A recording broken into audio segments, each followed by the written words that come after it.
अस्सलाम वालेकुम स्टूडेंट। आज का हमारा जो टॉपिक है वो है एक्सचेंज सिमेट्री रूल्स।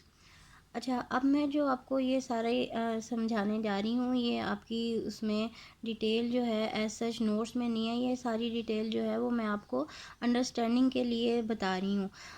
इसके एक्सचेंज सिमेट्री रूल के लिए, जैसे कि मैंने पहले भी आपको बताया था, आइडेंटिकल पार्टिकल के बारे में हमने स्टार्ट में पढ़ा था कि इलेक्ट्रॉन्स, प्रोटॉन्स और न्यूट्रॉन जितने भी फंडामेंटल पार्टिकल हैं, these are identical in nature.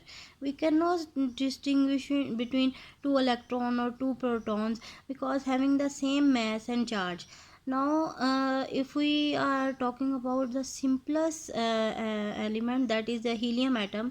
अगर हम उस helium atom की बात करते हैं having two electron and two proton, तो हम उसकी पोजीशन, अगर हम पोजीशन वेक्टर की बात करें, R1 उसका पोजीशन वेक्टर है और दूसरे की R2 पोजीशन वेक्टर है, और वो R1 जो है उस वक्त आइजन स्टेट या एनर्जी लेवल साई ए पे है, जिस तरह इलेक्ट्रॉन जो है अपने एनर्जी लेवल में ऑक्यूपाई होते हैं। इसी तरह से R1 जो है इलेक्ट्रॉन जो है जिसकी पोजीशन वेक्टर R1 है, एक इलेक्ट्रॉन और दूसरा इलेक्ट्रॉन जिसकी पोजीशन R2 है।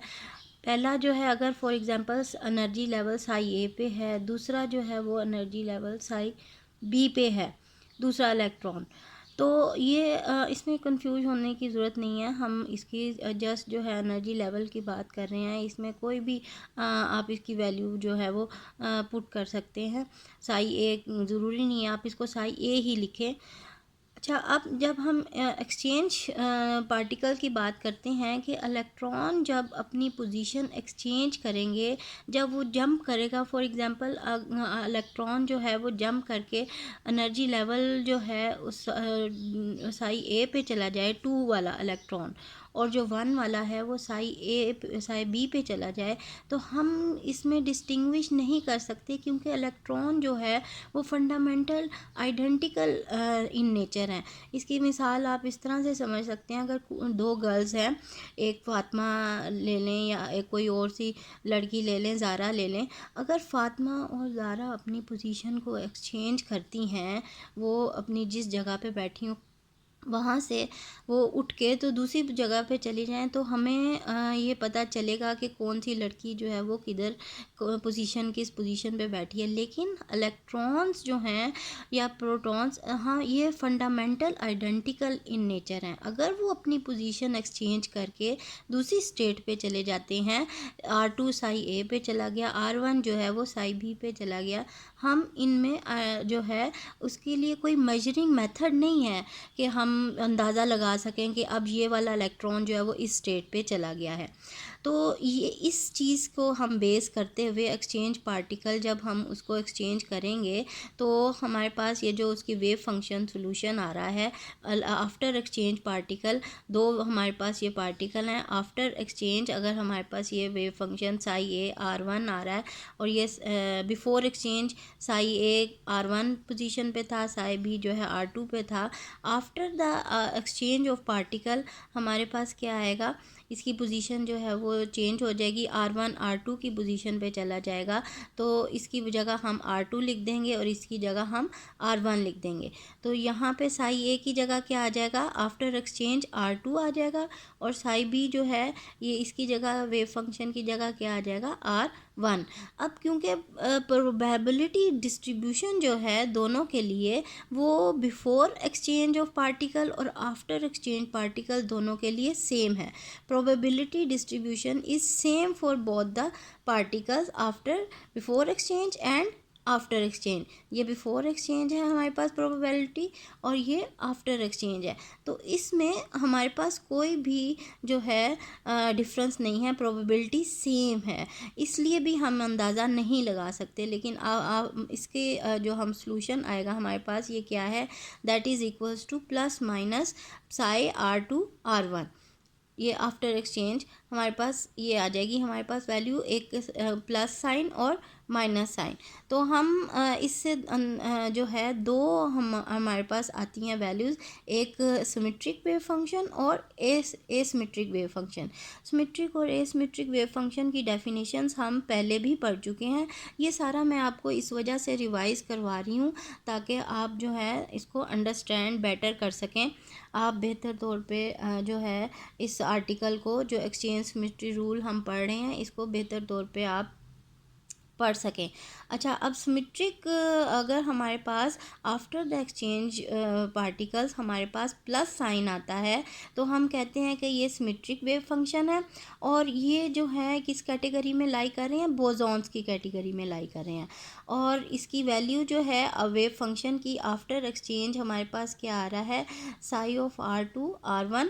और अगर हम इस there will be number of particles, मैं तो आपको सिर्फ 2 पार्टिकल की एग्जांपल दे रही थी, लेकिन if there will be number of particle 1 2 up till R up till S and N, तो कोई सा भी rth पार्टिकल S पार्टिकल के साथ इंटरचेंज हो रहा है तो हमारे पास आफ्टर द एक्सचेंज जो है हमारे पास प्लस साइन आ रहा है, साई 1 2 R और S ने अपनी इंटरचेंज की है पोजीशन, और ये अप टिल N।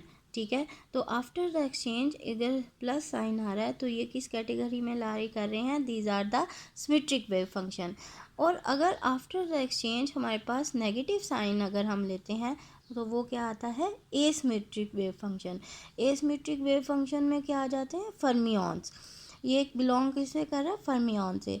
तो हमारे पास ये जो वेव फंक्शन है वो हमारे पास after the exchange of particles क्या आ जाएगा, विद नेगेटिव साइन।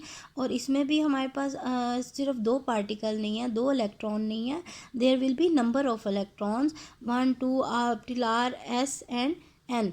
तो कोई सा भी rth पार्टिकल S पार्टिकल के साथ या इलेक्ट्रॉन कोई से भी 2 आपस में इंटरचेंज हो रहे हैं तो हम क्या इनकी पोजीशन इंटरचेंज करके लिखेंगे R और S की, और इसके साथ हमारे पास क्या आ जाएगा, नेगेटिव साइन आएगा। मैं आपको अभी इसकी वो भी सेंड कर देती हूँ, पिक भी सेंड कर देती हूँ, नोट्स भी, जहाँ से आपने इसको लर्न करना है।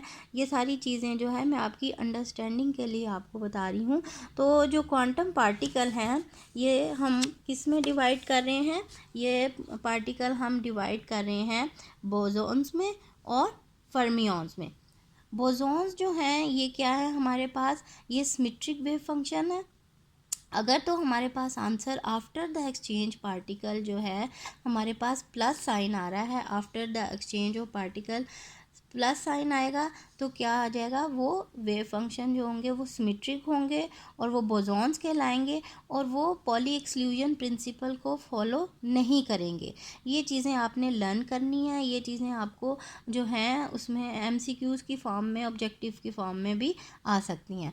तो जो सिमेट्रिक वेव फंक्शन है वो बोसॉन्स कहलाएंगे और वो पॉली एक्सक्लूजन प्रिंसिपल होल्ड नहीं करेंगे, और उनकी इंट्रिंसिक स्पिन होगी और that is 0 1 2 up till so on. और उसकी कैटेगरी क्या, कौन कौन से पार्टिकल उसमें लाई करेंगे, फोटॉन्स होंगे और अल्फ़ा पार्टिकल जो होंगे इस कैटेगरी में लाई करेंगे। और ये पार्टिकल जो हैं ये बोस आइंस्टाइन स्टैटिस्टिक्स जो है ये होल्ड करेंगे, और ये जो है इसलिए ये बोसॉन्स कहलाएंगे। ये दीज आर वेरी इंपॉर्टेंट, ये आपको MCQs में भी आ सकता है। तो after the exchange of particle हम इसको इस तरह से लिखेंगे। अच्छा, अब जो दूसरी कैटेगरी है वो क्या है कि अगर after the exchange of particle हमारे पास क्या आ रहा है, माइनस साइन आ रहा है, तो वो क्या वेव फंक्शन क्या कहलाएंगे, वो एसिमेट्रिक वेव फंक्शन कहलाएंगे या एंटी सिमेट्रिक वेव फंक्शंस जो हैं वो कहलाएंगे। वो फर्मियंस होंगे और वो पॉली एक्सक्लूजन प्रिंसिपल फॉलो करेंगे।